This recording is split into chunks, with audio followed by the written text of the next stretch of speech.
There is no guarantee for success, but there are ways to get closer to it when you do the right things. Who you surround yourself with is just as important as what you do. Finding the right people, the right classes, the right activities, and taking the right tests are all decisions that shape your future. Find out more today on Destination University with Dr. Cynthia Colon. Dr. Colon and her guests will give you the tips you need, whether you're a student, parent, or educator. Now, here is your host, Dr. Cynthia Colon. Well, welcome everyone. Welcome to 5 Strategies to Maximize Acceptance Letters.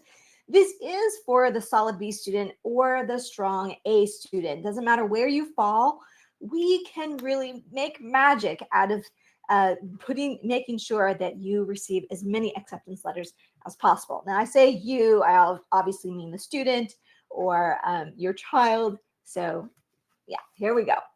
You are here because more students today are applying to the same colleges, which means that top-rated students are being rejected now more than ever. And if that's true, really, where does that leave the solid B plus student? Well, we're going to get to that today, and I'll make sure you have good strategies before we leave. The truth is there are nearly 300 colleges that admit fewer than 50% of their applicant pool. That's right. And all the Ivy League schools, plus the other schools that you can probably name, are admitting under 10%, or just about hovering at 10%, which means for every 100 applicants, they're admitting 10 or fewer. And for those of you based in California, you know that 5 of the 9 campuses receive over 100,000 freshman applicants. Yep, you heard me correctly.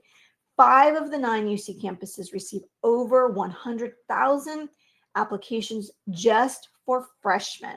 And when we add in the number of transfer applicants, many of those 5 are over 130,000 applications. Crazy, right? So if you've been nervous to kind of take a peek, here are some numbers for you just so you can take a look. So I'll just give you a second to review here what's on the screen. Now, we're looking at Yale, UCLA, and University of Michigan, and where those acceptance rates were in the 80s, the 90s, etc. So you can see here what has happened in not a whole lot of time. So that's a whole nother story as to all the things that could have contributed to these numbers, but nonetheless, here we are. So what happens is the students who are rejected, who have over a 4.0, it leaves them feeling confused, embarrassed, they have low confidence, and sometimes they're just unsure about their future. Parents, there have been parents that I've met that also feel really sad and they feel helpless. Sometimes parents even feel a little bit responsible for this, and they are definitely worried about their child's future. But what if I told you that students aren't rejected, that applications are? What would that mean for you? If there was a formula to gain more acceptance letters, would that be worth the time and effort? Okay, so I want you to just sort of think about that. What is your answer to that? Think about that as we go through these slides today, because literally I'm going to show you 6 case studies and see how they went from solid B plus student, or even the rock star, but really have found a way to maximize their acceptance letters. Okay, today's your lucky day. I am a former college admission officer, so I'm going to give you some behind the scenes tips. I'm going to show you exactly what to do to maximize those acceptance letters. Okay. Now, we're in March, late March, and so this may be a great time to be having this webinar, or maybe you might be feeling like very nervous because it seems that everyone these days knows at least somebody that went through the process and was not successful. So here on my right, I have Miles.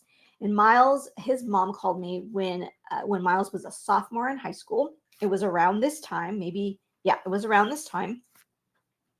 And they had just watched a family friend, the daughter had gone through this process and was unsuccessful and was admitted, I think maybe one or two places and waitlisted at one of the UCs.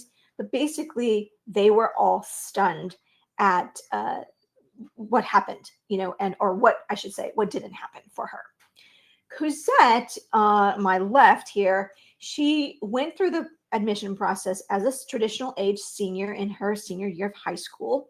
She's from Maryland. She went to a Catholic school and she was unsuccessful. Not a single college admitted her, not a single college. So she was left to attend a community college. And less than a year later, she applied again as a transfer student and again yielded the same result.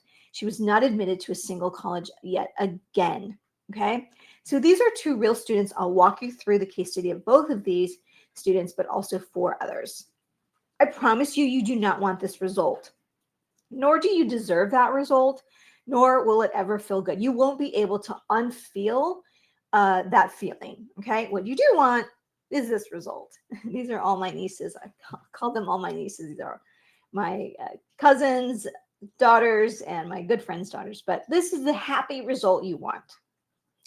And I don't mean to be dramatic, but again, like your child's happy future kind of hangs in the balance. And I say that because I remember Miles' mom, Roxanne is her name, and she called me this was her only child. So her firstborn, only child, all the things. And she just did not want she didn't want that to see that for her son, knowing that it was still 2 years away. Okay, so if you can give me your attention for the next 45 to 60 minutes and just put everything on silent, I promise you this is packed with value. And if you can do that, I will deliver. Okay, you're going to walk away. I promise you, you'll walk away with some good golden nuggets to take action right now. So here you have my mom. This is me when I was really young. And in the middle photo there, you've got Mr. Raul Vargas, who looks like Santa Claus. And so what happened was USC was my dream college. I'm super proud of that today. But back then, it was sort of known as the safety school for students around. But it was my dream college. My mom knew that. She met Mr. Vargas at a networking event. She was a banker. And he said, here's my card and let me know when you're ready and I can help you. He worked at USC at the time. So when the time came, she didn't know how to help me. I'm a daughter of an immigrant mother. My father also did not go to college, so she didn't know what to do. So she called him up and drove me north on the 110 freeway. And he then shared with me exactly what to do in an application, gave me an application, and he explained to her what her role was as a parent, much like what you're doing today, getting the help that you need and getting the help you deserve. And because of both of them, I did go to my dream college and graduate 4 years later. Okay. It changed the trajectory of my life, what they were able to do for me. Why? Because I met great mentors at USC, and I found what I wanted to do in life, and all the people that were working at USC helping me in the student life, in student life, I was very involved. They led me to apply to Columbia University at Teachers College to get my master's degree. And then later on went on to UCLA to get my doctorate degree. I worked at Barnard and Vassar College, 2 of the most elite colleges in the country. There's Vassar there. And I also worked at Marymount High School. Now, I will tell you, when I went to New York City to do my master's degree, I was not so familiar with colleges like Barnard and Vassar and Brown, etc. But because I worked in admissions at Vassar, I'm part of a group known as Abifoils. I know it's a funky acronym, but those are all, you cannot buy membership to that group, but those are all the members who worked in admissions at any of the Ivy League schools or the 7 sister institutions. Not all of the 7 sister institutions are all women's anymore. Vassar's co-ed, for example. But that is the network of people that I have in my life who've trained me and given me everything that I know today. The rest is kind of history. I went on, I wrote 2 books. This is my most recent book, and my TEDx talk came out on YouTube finally just a few weeks ago, but it was delivered in October of 2023. The podcast I'll mention again because you'll see the podcast numbers on a number of slides. So if you want to go back and listen to one of the episodes I highlight here, that is where you'll find it. Destination U, University, YOU. We've had a number of success stories, really in the hundreds over the last 20 years. I started working on essay boot camps back in 2003 when I was at Marymount High School as the college counselor. Okay, so I just want you to imagine, whether you were the student or the parent, I want you to imagine that day that my mom and I still talk about to this day, when I called her on the phone, back when we had phones, and read the acceptance letter to her from my house, and she was at the bank working. So that, again, you kind of unfeel that, unsee that, and it's one of the most joyful moments of my life, and I know for hers as well. You should pursue this dream college, whatever dream college means to you, your child, because it does change the trajectory of their life. And if you're a firstborn or a first generation to college, it changes the trajectory of everyone to follow. Today's lesson plan is simple. We're going to go through each component of the application, what you actually submit, and I'll walk you through what you should do and what you should think about and what you need to do to help maximize those choices. Sound good? All right, here we go. Okay, so just kind of settle in here, and I was dealing with the sound, so I'm gonna have a little sip of my coffee, get what you need, and grab a pen and paper. You're gonna want to take some notes. For those of you who stay with us till the end, we will be giving you the PDF of this, so you don't have to take notes on every single thing, but you want to follow along. Okay? All right, here we go. Okay, this is just a reminder to me to tell you about the podcast, Destination University, YOU. You can get it anywhere you get your podcasts. So I'll refer, and you can just take note and listen to that episode later. We begin with the academics.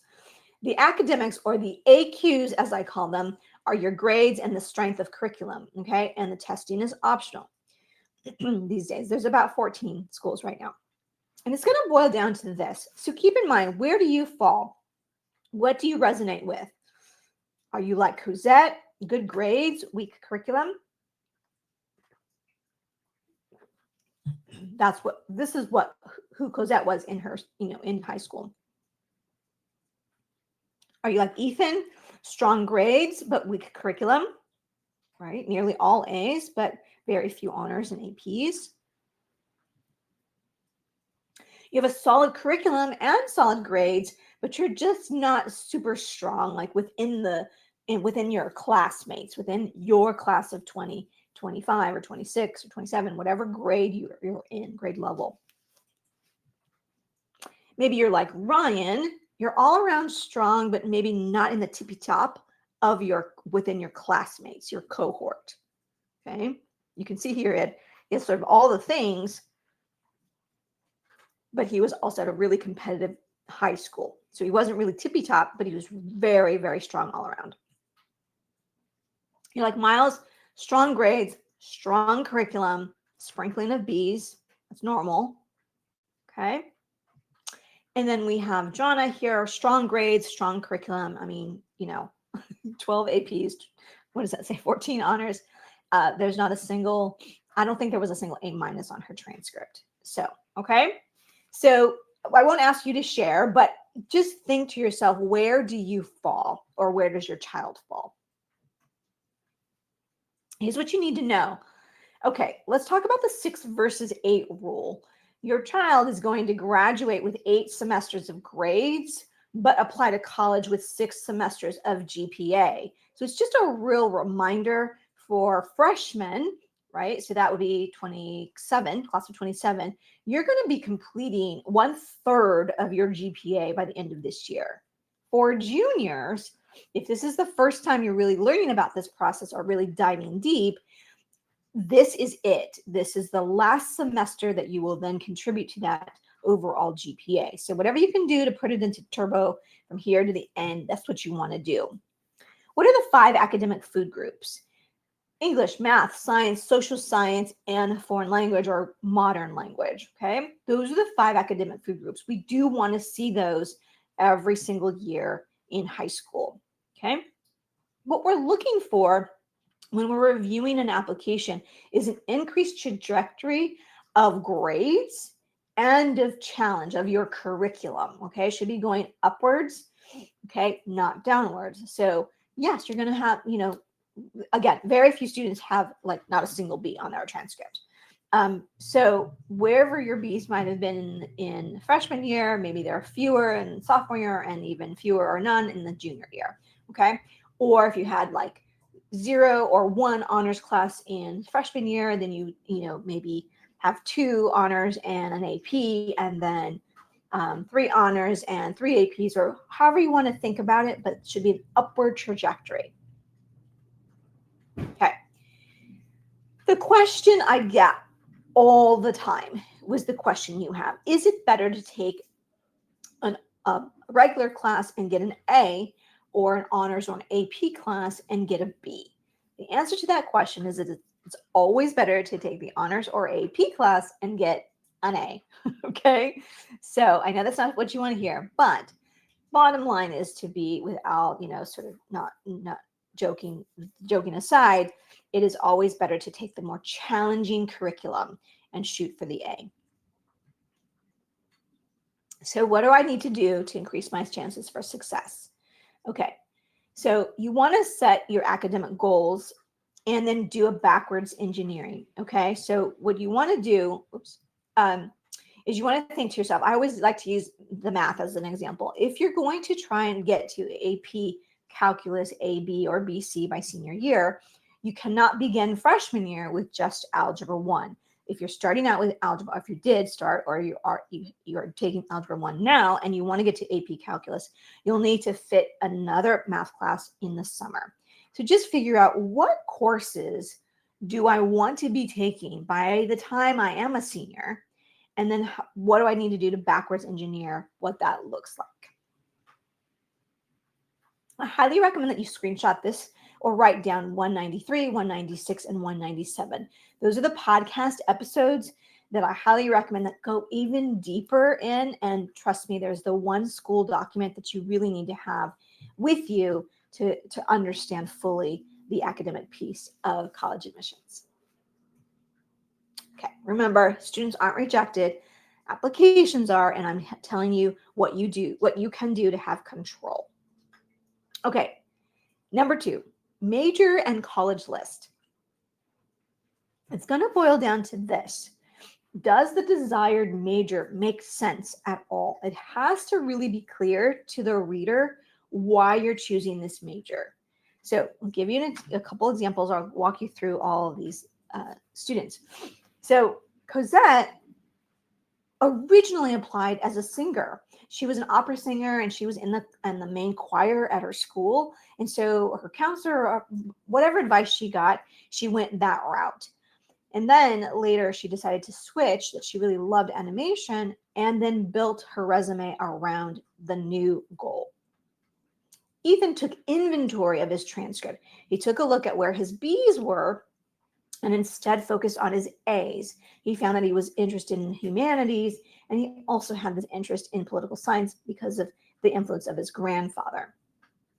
Savannah, she had this really cool thing that she did with the Police Explorer program. So she took a look at that and decided that criminal justice, that kind of major criminology, that was going to make the most sense for her. Brian wants to be a doctor, and so he pursued medical internships, but he also had this sort of interest, and he pursued other things with music. So he also was able to list, not only did he list biology as his first choice major, which is one of the most popular majors, but he also put down music as a second choice, which didn't come out of the blue. It made sense to the reader. Miles was all STEM all the time. And if you want to do that, what he did was he focused all of his courses. So in and out of the classroom, Miles really looked like, a STEM major. Okay. Jonna focused on her career goals, And she really took a look and took inventory of how that was going to make sense. So she pursued things. So ultimately, she was going to major in political science, but she did the debate team. She was on the mayor's council. She did certain things in and out of the classroom that would make sense for her future goals. Okay, here's what you need to know. As I mentioned, take inventory of the transcript. Where are your strengths and where are the patterns of that? And then where are the B's? Like I said with Ethan, he kind of said, okay, there's my B's. So maybe math and science is not going to be for me. That wouldn't make sense. But find a major that fits your strengths versus what you want. Okay. Here are the 5 most common majors that students will apply to: computer science, engineering, biology, psychology, and communications. Okay.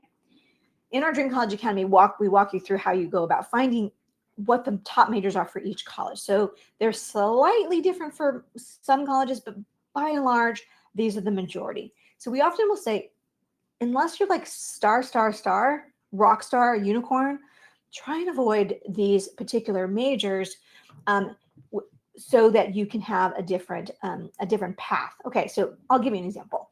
Actually, I have 4 examples.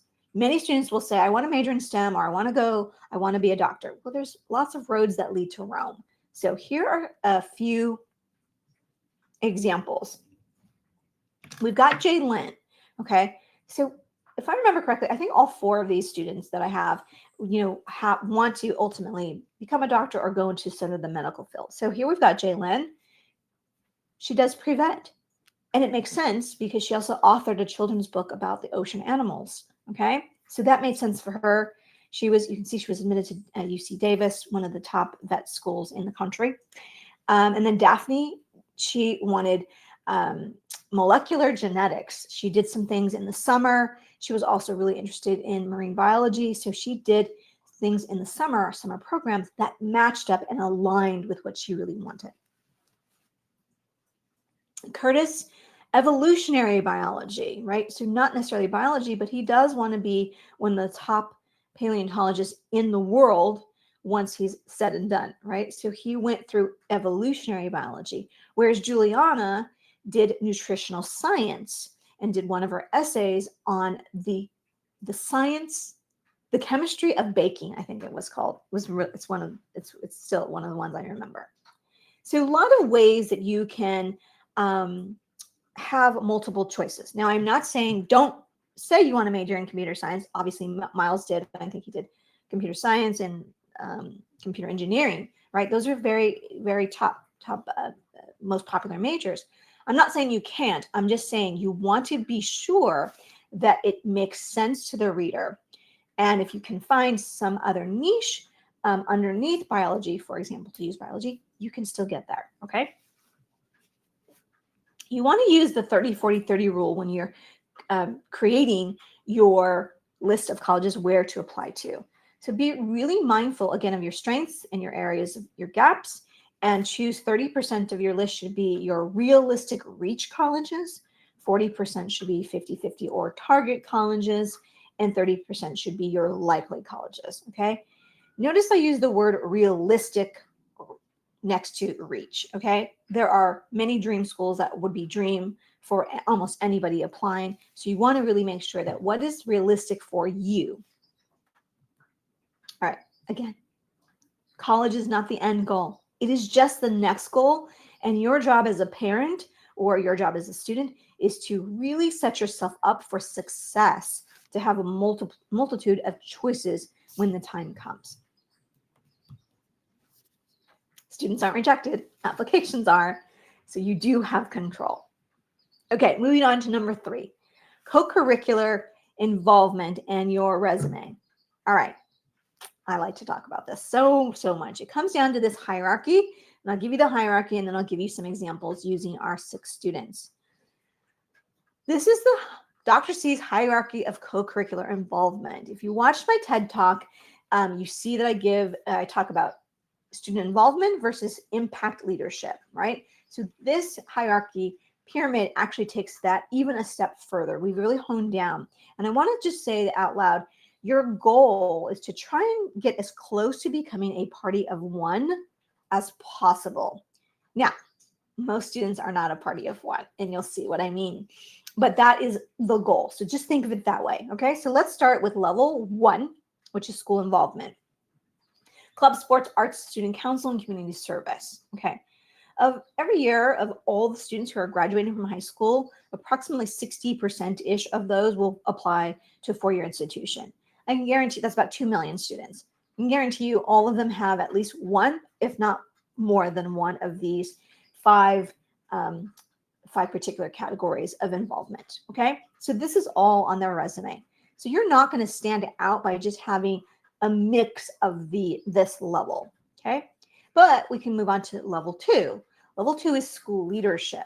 Student body presidents, editors-in-chief, team captains of a major sport, a state or national champion. I'm even talking about if you're on the debate team, academic decathlon, mock trial, those kinds of clubs and organizations that compete. You could be a winner at like the regional level. You could be a winner at the state level and, of course, at the national level. There are very few, obviously, but you can have that. So when we do the math, there's really only about 8 to 10 of those students per school across the country. So the math ends up being about 12% of all of seniors that are graduating. Okay, you follow my math? I promise, I did the math. Then there's level 3. Level 3 is what I call the coolness factor, or a coolness project. A coolness factor is something, I've got some examples here, right? So, you might have started an Etsy store. You might speak multiple languages. We've worked with students who, speak 4 or 5 languages. You might be a high level of athlete. What that means is, let's say you play volleyball. This was a good example from Marymount. So many of the students at Marymount who were on the volleyball team at our school was high level. They won the state title several years in a row. I know, crazy. But the majority of those girls were also playing on a club sport at a very high level. They would play in the summer, at these big tournaments, etc. So maybe you're a high level competitor. Maybe you just love, certain things. So let me give you some examples of the students we have here. Here's Savannah. She has a coolness factor. She does this Explorer program. She's literally learned how to shoot a gun and do all the things like a police officer would do. That is super cool. So she wasn't super involved in her high school at that level 1 level or even level 2 level, but all of a sudden she jumps to level 3 just by what she's involved in and what she's interested in, passionate about for herself. Here's Cosette. Remember I told you she made a pivot. She wanted to learn animation. She wants to work for Disney. So she self-taught, she taught herself animation. She designed 176 slides of animation of the Aladdin genie for TikTok. That lasted 17 seconds on TikTok, this TikTok dance. Okay, that is super cool, right? So those coolness factors can be really anything you can possibly imagine, but that's just specific to you. Level 4 is a coolness factor kind of on steroids. So it's an impact project because it takes maybe what you really love as a coolness factor, but now it's broader because it has an impact on a greater community. Okay, so we're going to take the Girl Scout Gold Award as our example.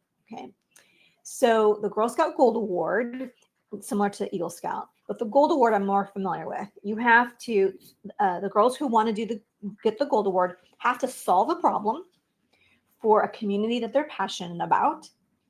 They have to put in 80 hours or more, and they have to galvanize a group of other students, usually Girl Scouts, to help work on this project. Okay, so all of that, for all the students who are eligible to get the Gold Award, only 5.4% of them actually complete the Gold Award requirements. Crazy, right? But it's true. So if you take that, that's true across the board. How many students are falling this level 4? I'm going to guess the same number of a Girl Scout Gold Award, about under 6%. So we take Miles, for example. He designed and built a big font website for senior citizens to order their groceries during COVID, and he would deliver them for free. So he comes from a community where he lives in Claremont. They say that there are more There are more professors and older people there than there are anything else. So that community is older, average older age. And so this is what he built during that time. I think was he a senior during his senior year? Maybe a junior. So that is what he did. Serves a greater community. It involves what he loves to do, which is building websites and all this computer science stuff and computer engineering that he wanted to do. And then also he went on to deliver these groceries for free. Level 5 is where like the top 1% live. Okay. Most of the students we work with will not even do a project like this. So just to be clear, okay. But it includes published research or academic internships, some deep knowledge of something that you just love to study about. Maybe it's a deep knowledge of, the Civil War, deep knowledge of gardening. It could be really anything that just takes you to another level. David Hogg, I think that's how you say his name. He's a national activist. So I just point him out. I don't know him personally, but he became the face of gun control and speaking out for students who have or are survivors of school shootings. So it's been several years now, but he was involved at a school. He was a senior at a school in Florida when there was a gun shooting there. So that kind of level of person would fall into this 1%. So Ryan, for example, he pursued 2 medical internships. So that was super intellectual and curious and extends, and it gives me evidence that he is who he says he is and wants to pursue. For Jonna, she created a podcast, and it still exists today. It's called The Bottom Line, by the way. And she actively interviewed her peers on really key topics in our country, right? Socioeconomic status, Black Lives Matter, things like that. She also was living through some of those tough times in our country. So that's what she pursued as her intellectual piece. Okay, so hear me when I say this. The AQs, what we talked about in point number 1, will get your foot in the door, okay? The academic qualities, the major, your college list, those are all things that are going to get your foot in the door. But it's this that's actually going to get you admitted, because whatever pool of applications that you're applying, of schools that you're applying to, 60% or more of those applicants are academically qualified. Okay. So if you're applying to colleges that admit under 50%, which most of our students that we work with are applying to schools that admit under 50%, schools that admit under 30%, and schools that admit under 15%. So if you're looking at schools that are competitive to highly selective, you're going to need to try and reach, what we do is we try and get everybody to at least a level 3. Okay, students are rejected, I promise you. The application is rejected. So how can you maximize, right? Always be thinking that. Number 4, letters of recommendation. It's going to boil down to this. College is an academic endeavor. So your teachers are going to need to speak to the qualities you have as a student. Are you ready for college? Okay. The counselor recommendation is holistic, different than a teacher recommendation. So the counselor is 65 to 75% personal with some anecdotes about academics, but they're talking about what kind of contributor you are as a community member within the high school. Capiche? Whereas the teacher is mostly academic. It's the reverse. 75 to 85% of that letter should be academic, with academic anecdotes and qualities of you as a student in the classroom. Okay. Here's what you need to know. Choose from the 5 academic food groups: English, math, science, social science, or modern language. Those are the teachers you should be choosing to write your letters of recommendation from. Sometimes you need 1, sometimes you need 2. Ask the teachers that align with your major, that will make sense. Where did you thrive? Where did you show up prepared? Where did you grow and improve? Those are some of the best letters of recommendation, where you started out maybe rocky, but you really persisted and you were determined. You went to see the teacher. So, or a class where you honed your intellectual curiosity. What are you already curious about? You love math, you love science, you love literature, you love Latin, whatever it is, then maybe you find that person. The teacher recommendation comes down to one sentence. Okay, so these are not the sentences, I'm sure, that were in there, these letters of recommendation, but to give you an example, Cosette is a good student. I recommend her. Ethan is one of the best history students all year. I strongly recommend him. Savannah is one of the best in the class of 2024. I highly recommend her. Ryan is one of the best students in the last 5 years. I enthusiastically recommend him. Miles is one of the best math and science students in my entire career. He has my highest recommendation. And Jana is one of the best students ever, basically, in my entire career. She has my highest recommendation. So if you can see how each, one sentence gets more, you find more clarity and more niche, okay? How do you what can you do now to have success later? Well, do your homework, literally. Do your homework, engage in discussion, and ultimately you're going to ask for a positive letter of recommendation, okay? Hi, Mr. Sendejas, I am, planning on, he taught religion. I don't know why I thought about him right now.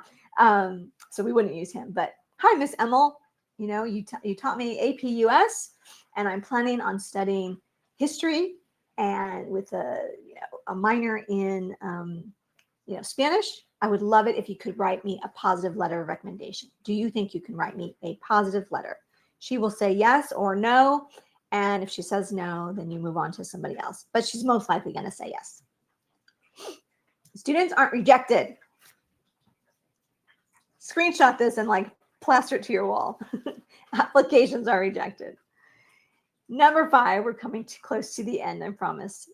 The college admission essay, it's going to boil down to this. Now, here's the truth. College admission officers will read somewhere between 25 and 45 applications per day. To me, that's a lot. I'm a slow reader, so that is a lot of applications to read in a day. And especially because they're reading for several weeks, easily 5 to 7 weeks of reading nonstop. They spend 6 to 12 minutes to read it cover to cover. It is not a lot of time. Admission folks are never going to remember your name. I still can tell you the girl from the Orange County who, she wrote a children's book about whales, the mom and the baby whale. I still remember her. So, but I couldn't tell you what her name is. But it does come down to 60 seconds.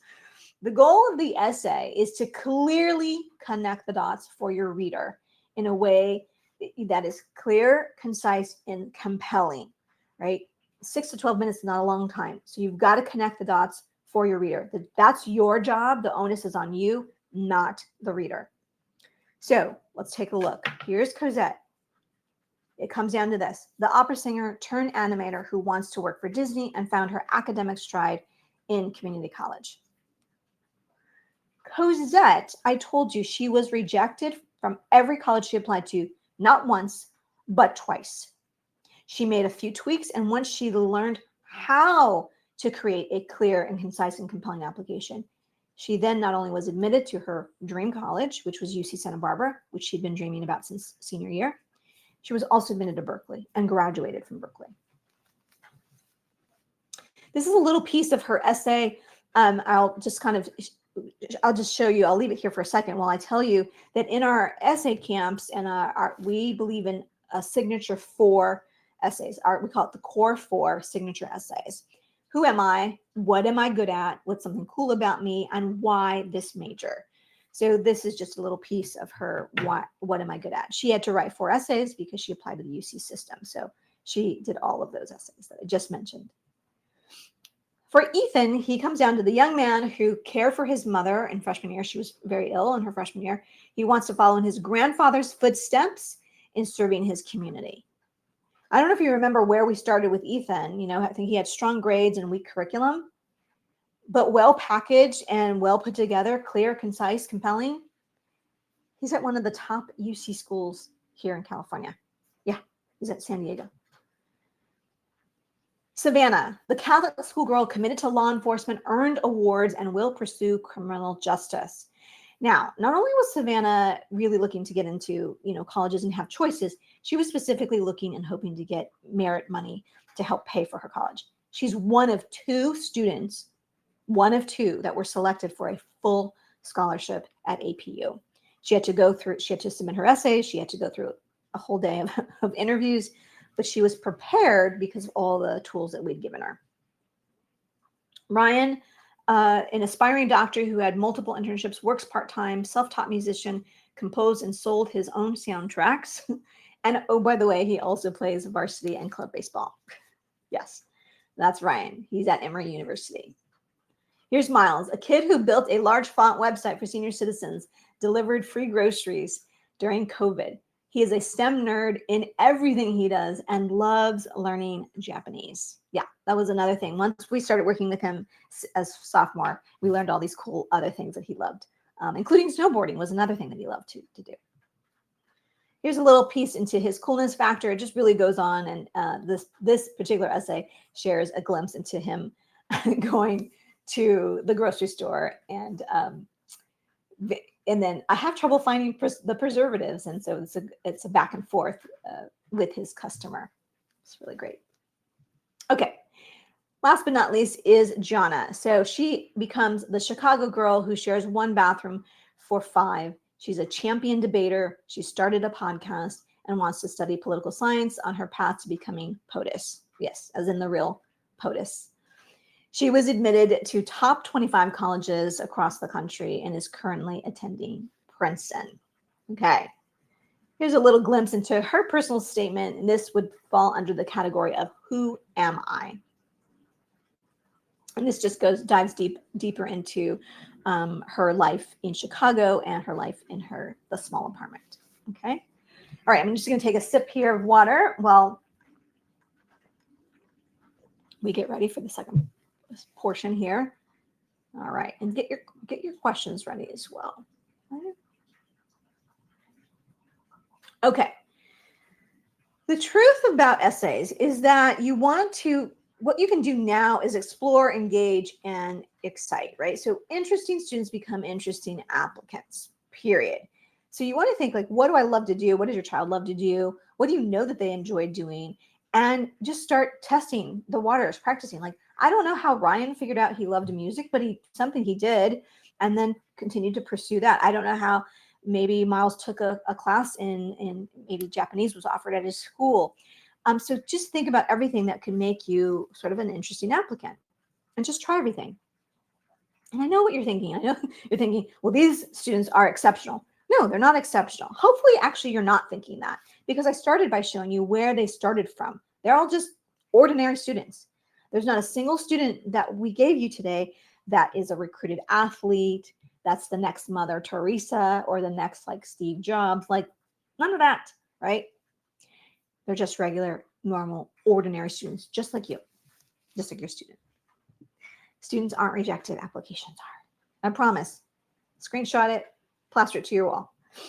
All right, so let's review here what's at stake. All right, I started by saying I've met, Miles, and then I met Cosette. Like, these two people were like, I don't want this to happen again, right? I don't want to go through this process and get to March or April of my senior year, of your child's senior year, and have had more wait lists, yellow cards, or denies, red cards. You want peace and joy. Here's the reality of what we're dealing with, you guys, in terms of the numbers. And if you're like me, I don't like facing reality. I just want to shut my eyes. But here it is, and it is what we're dealing with right now.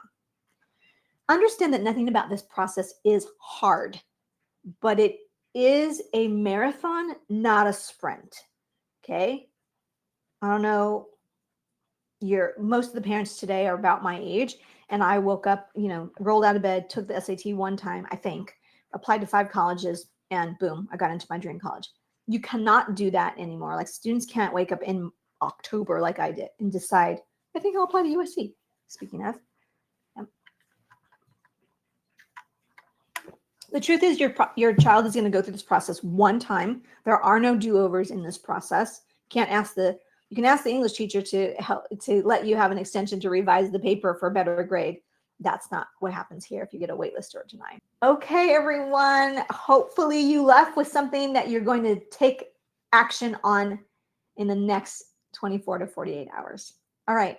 Bye for now.